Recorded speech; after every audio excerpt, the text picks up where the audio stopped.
What's going on YouTube? It's your boy Mike Lemon coming back with a 2-month update of my 75-gallon reef tank. Lots to go over, so I apologize. It'll probably be some type of extended video, but we got lots to talk about. So let's just dive right in. First things first, boom, 4 primes over. I ended up having the 3 for a while. I pulled the trigger on the 4th and I ended up getting the mounts.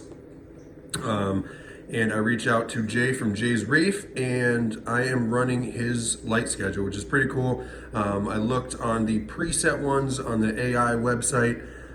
Not that I know one from the other, but just by looking at it and looking at the tanks and how long they ran the blues and the reds, and I like Jay's, so reached out to him. He sent me over his light schedule, and that's what I'm rocking for the time being. I like it so far. Cores are responding well, and the tank is doing pretty well. So let's check out some new additions. First things first, this little yellow tang in here. I had some fuzz going on in the tank, nothing crazy, just a little bit of fuzz, a little bit of algae. I put him in the first 15 minutes into the tank. After about an hour's acclimation, he was picking at the rocks, fighting with this little neon dotty back for a couple days, but they are fine now. He's been in the tank for a week come tomorrow, Friday. And he's doing well so far. He's eating frozen, eating pellets, picking up the rocks. So he is happy so far. No signs of anything. If you're wondering, again, I did pop and drop, but I got this from Ocean State Aquatics. Shout out to Scott from OSA. They run copper and hypo in their tanks. He had been there for about a week. So probably not as long as most of you reefers would have hoped to be in copper, but he's not showing any signs of anything. I did get that light from Ocean State Aquatics too, that 4th AI Prime. And I also got this little guy. It's hard to tell with the filter on, but he's like super red. That is a bubblegum digi that's been in the tank since Friday as well. Polyps are out, and it seems to be doing good so far. The green slimer, doing well. Polyps are extended.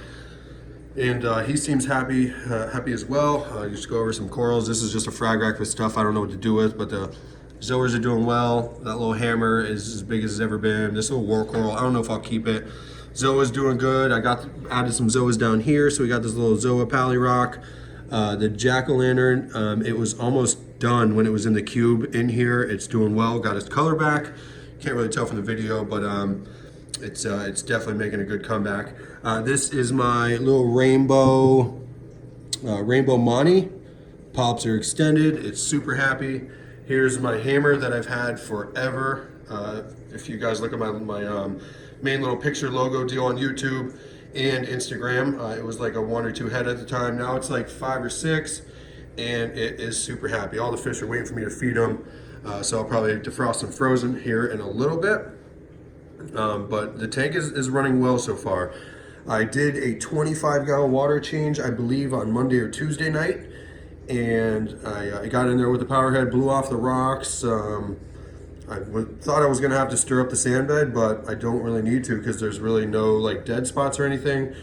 Speaking of dead spots or dead, that power head back there, I need to put on a new power supply. The wire doesn't work, but when I switch the wire to the controller from like another Jable controller, it works fine.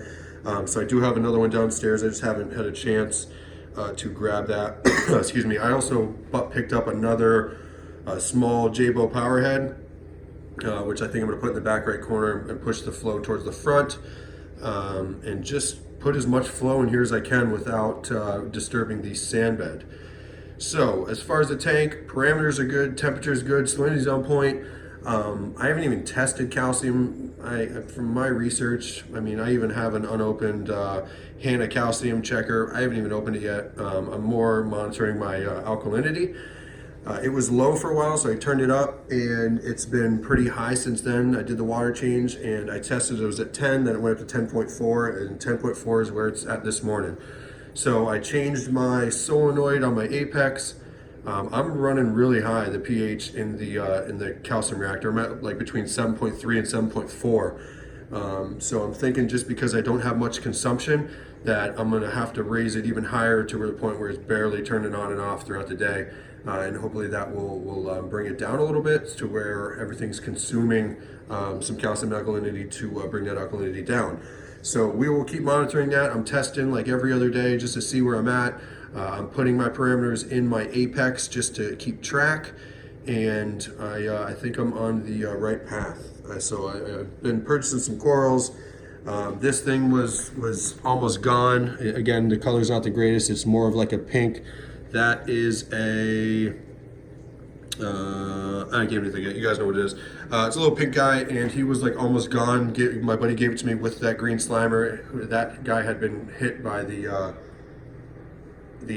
rose bubble tip, and I put it in here, and it's doing really well so far. So I'm happy. The tank seems to be doing well. Again, it's only 2 months, but we're showing progress, and I'm happy so far. So another thing that happened, I came out the other morning. This is probably 2 Sundays ago. Come this Sunday, probably 2 weeks ago. I looked at the tank, no big deal. Hung out for a couple hours, came back out. And I guess I didn't realize down here on the floor, on that mat, there was a puddle of water. So, you know, you see a puddle of water, you kind of freak out a little bit. So what I did is I opened up the door, and I noticed my sump was full of water. My skimmer was overflowing, and all the little bubbles that were popping and spinning out were hitting the door and dripping down. So it wasn't a huge disaster, but come to find out, and disregard the mess because that will be cleaned up soon. But that Jabo power head that I got from Travis a few years ago, that just stopped working. I tried messing with it, messing with the wires, turn it on, turn it off. I just did a bunch of stuff. I couldn't figure it out. It wouldn't turn back on. So luckily I had that Vectra S1, I believe it is S1, I think. I had that from Billy Pice's meetup when I won the video contest. So thank God for that. And I didn't have any PVC, so I had to frantically run to Home Depot, grab some pipe, come back, and glue it all together, and we're back up and running. So that was just a minor setback. I didn't lose much water, but I did have to put some water together to fill this thing back up to the water level that I needed. So again, minor setback, but we're good to go with that. So this down here, I just need to get that pump out of here. It's wired through and back into like the little control area. So I just haven't had the chance to do it. I'm always busy. I wanted to do it with my water change, but it was late night. I really didn't want to get involved. And all these wires, 1, 2, 3, 4 power boxes are for the lights. I got a Wi-Fi surge protector. Same thing, I just need to wire that back and get it and feed actually it's fed through the back. I just need to get it into the top shelf of that, and that's where that will stay.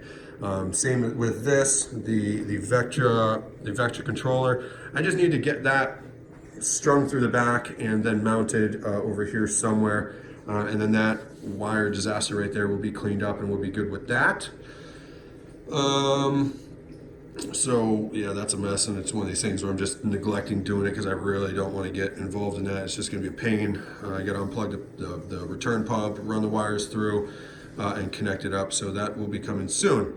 Let me get this filter off. I don't know what the filter will do under the sump, but let's open that up and take a look.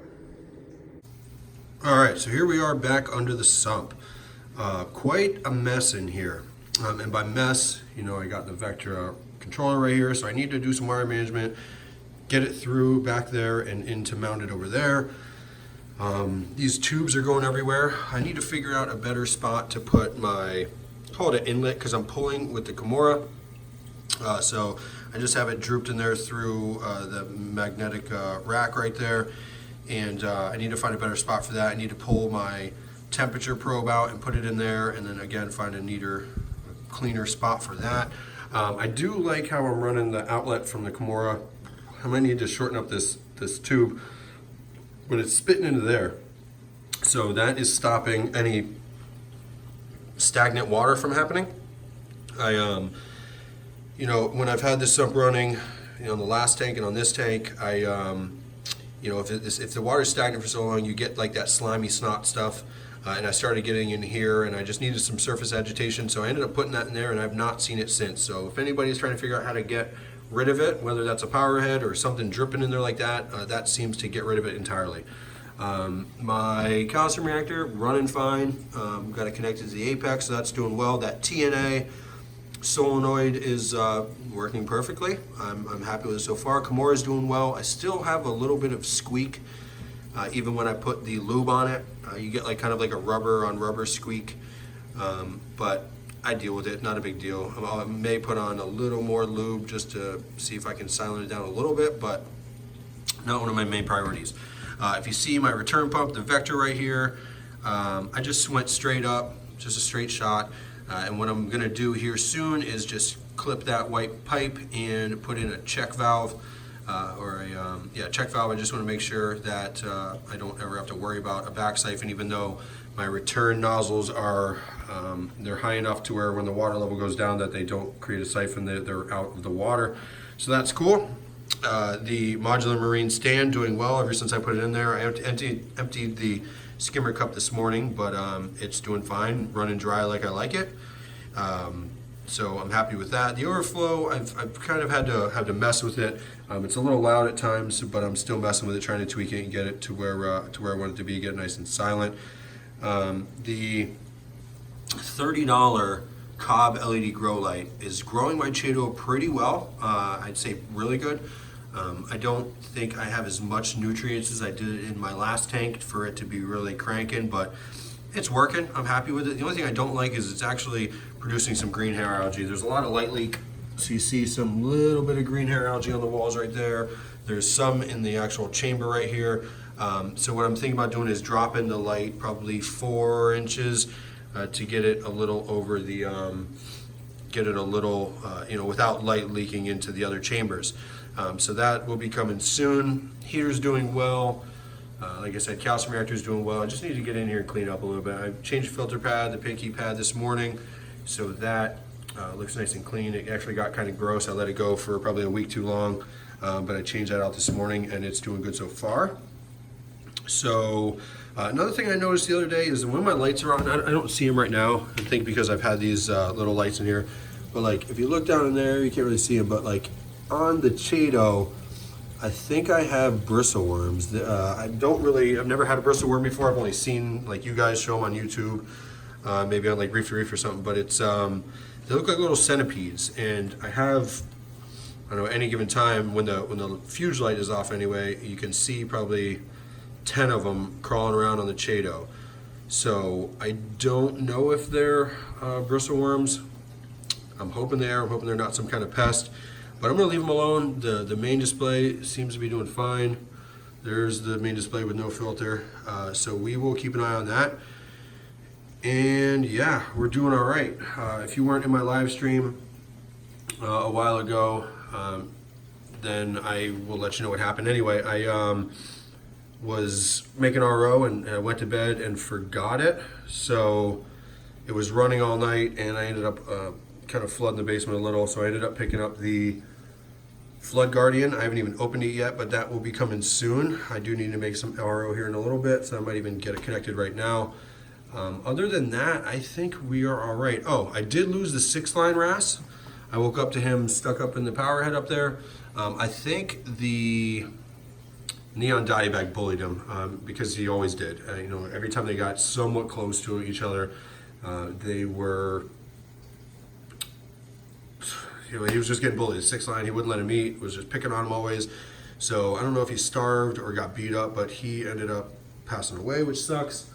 So now it's like I don't want to put any other fish in the tank that are not like bigger than him in fear that he's going to bully him. So I wish I could get that little a-hole out right there, but I don't know. We'll see what happens.